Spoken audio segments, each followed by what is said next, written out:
Subscribe कीजिए defence squad channel को और बेल आइकन को दबाइए लेटेस्ट डिफेंस वीडियोस सबसे पहले देखने के लिए। हेलो डिफेंस लवर्स, स्वागत है आपका डिफेंस ज्ञान सीरीज के फ्रेश एपिसोड में। आज के एपिसोड में हम बात करेंगे कि इस साल यानी कि 2020 में हमें इंडियन मिलिट्री में कौन कौन से बड़े इंडक्शंस देखने को मिल सकते हैं। So without wasting any time, let's begin.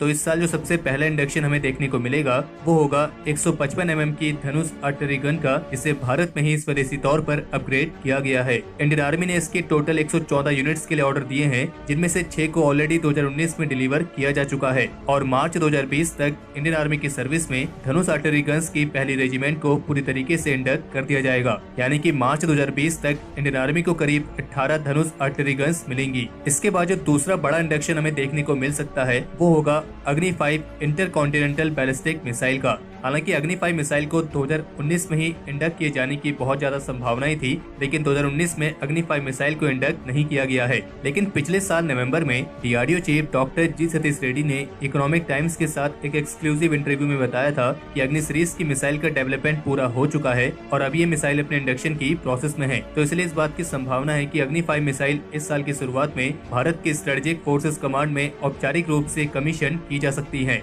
अगर बात करें इस साल के तीसरे बड़े इंडक्शन की, तो वो होगा स्वदेशी तौर पर विकसित अस्त्र एयर टू एयर मिसाइल, क्योंकि खुद डीआरडीओ चीफ की तरफ से इस बात को कंफर्म किया गया है कि स्वदेशी तौर पर विकसित अस्त्र मिसाइल ने अपने सारे ट्रायल्स को पूरा कर लिया है और अब ये इंडक्शन के लिए तैयार है। इसके बाद जो एक बड़ा इंडक्शन हमें देखने को मिल सकता है वो होगा राफेल फाइटर्स का, क्योंकि मई 2020 तक राफेल फाइटर्स का पहला बैच भारत पहुंच जाएगा। हालांकि ऐसा नहीं है कि मई के महीने में ही भारत पहुंचते ही ये फाइटर्स इंडियन एयरफोर्स की सर्विस में कमीशन हो जाएं। असल में भारत पहुंचने के बाद इनके कुछ परीक्षण किए जाएंगे और फिर उसके बाद इस साल के अंत तक इंडियन एयरफोर्स की सर्विस में राफेल फाइटर्स को कमीशन किए जाने की उम्मीद है। इसके बाद जो अगला इंडक्शन है उसका तो लगभग हर किसी को बहुत बेसब्री से इंतजार होगा और वो कुछ और नहीं बल्कि रशिया का advance S-400 air defence system है। और रशियन ऑफिशियल्स की तरफ से कंफर्म किया गया है कि भारत की तरफ से सिस्टम के लिए एडवांस पेमेंट ऑलरेडी पूरी कर दी गई है और वे S-400 सिस्टम के पहले सेट को 2020 के अक्टूबर महीने तक भारत को डिलीवर कर देंगे। यानी कि S-400 सिस्टम की कुछ यूनिट्स इंडियन मिलिट्री की सर्विस में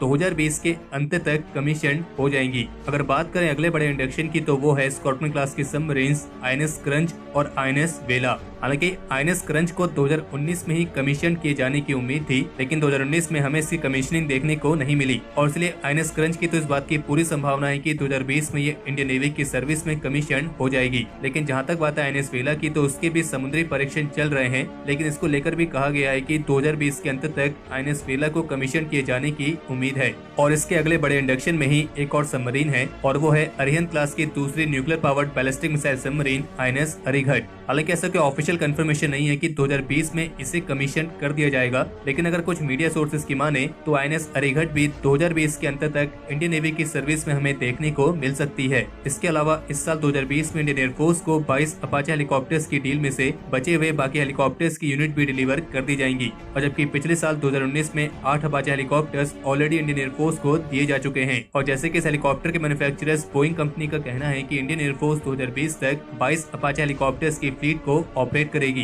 क्योंकि वे इन हेलीकॉप्टर्स की डिलीवरी इसके शेड्यूल टाइम से पहले ही पूरी करने की कोशिश में है। और इनके साथ इस साल चिनूक हेलीकॉप्टर्स की कुछ और यूनिट्स भी इंडियन एयरफोर्स को डिलीवर की जाएंगी। और अगर बात करें अगले बड़े इंडक्शन की, तो वो हो सकता है AK-203 असॉल्ट राइफल्स, क्योंकि ऐसी रिपोर्ट है कि अमेठी में स्थित AK-203 असॉल्ट राइफल्स की मैन्युफैक्चरिंग फैसिलिटी में प्रोडक्शन को इस साल की शुरुआत में शुरू कर दिया जाएगा और इस साल के अंत तक इसकी कुछ यूनिट्स भारत के सिक्योरिटी फोर्सेस को डिलीवर कर दी जाएंगी। और इसके अलावा सिक्सौर के असॉल्ट राइफल्स और बैरे M95 और स्कॉर्पियो TGT स्नाइपर राइफल्स की बाकी की यूनिट्स भी इस साल इंडियन आर्मी के इन्फेंट्री सोल्जर्स को डिलीवर की जाएंगी। और जैसे कि पहले रिपोर्ट्स आई थी, इंडियन आर्मी ने Arjun mark 1 main battle tank को स्वीकार कर लिया है और डीआरडीओ चीफ डॉक्टर जी सतीश रेड्डी ने भी इकोनॉमिक टाइम्स के साथ इंटरव्यू के तहत बताया था कि Arjun mark 1 main battle tank की 2 रेजिमेंट्स भी इंडक्शन की प्रोसेस में हैं। तो इसलिए इस बात की पूरी संभावना है कि इस साल इंडियन आर्मी की सर्विस में अपग्रेडेड अर्जुन मार्क 1 टैंक की 2 रेजिमेंट्स भी देखने को मिल सकती हैं। और हो सकता है कि इस साल इंडियन आर्मी के लिए 6 अपाचे हेलीकॉप्टर्स और इंडियन नेवी के लिए MS-60R हेलीकॉप्टर्स की डील को फाइनलाइज कर दिया जाए।